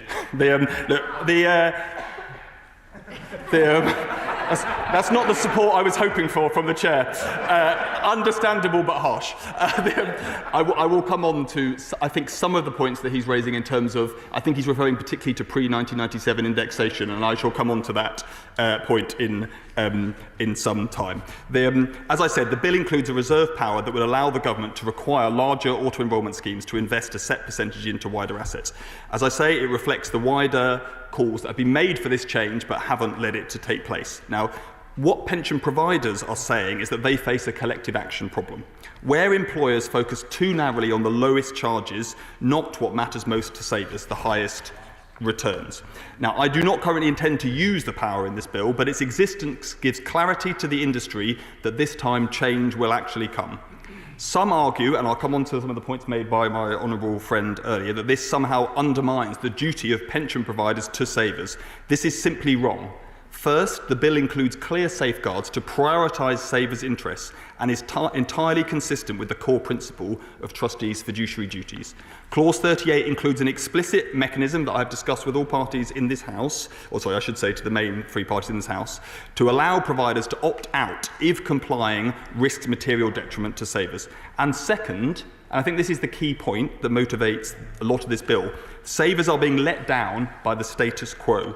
There is a reason major pension schemes across the rest of the world are already investing in this more diverse range of assets. Now, Madam Deputy Speaker, fragmentation within the pensions industry happens within providers, not just between them. Some insurers have thousands of legacy funds, so Clause 41 extends to contract schemes the ability trust-based schemes already have to address this. Providers will be able to transfer savers to another arrangement without proactive individual consent if, and only if, it is independently certified as being in the member's best interest. Another point I hope is of common ground across the House is that we need to do more to realise the untapped potential of the local government pension scheme in England and Wales. We need scale to get the most out of the LGPS's £400 billion worth of assets. Again, this bill will turn this consensus into concrete action. It provides for LGPS assets spread across 86 administering authorities to be fully consolidated into 6 pools. This will ensure the assets used to provide pensions to its more than 6 million members, predominantly low-paid women, are managed effectively and at scale. Each authority will continue to set their investment strategy, including how much local investment they expect to see. In fact, these reforms will build on the LGPS's strong track record of investing in local economic growth, requiring pension pools to work with the likes of mayoral combined authorities.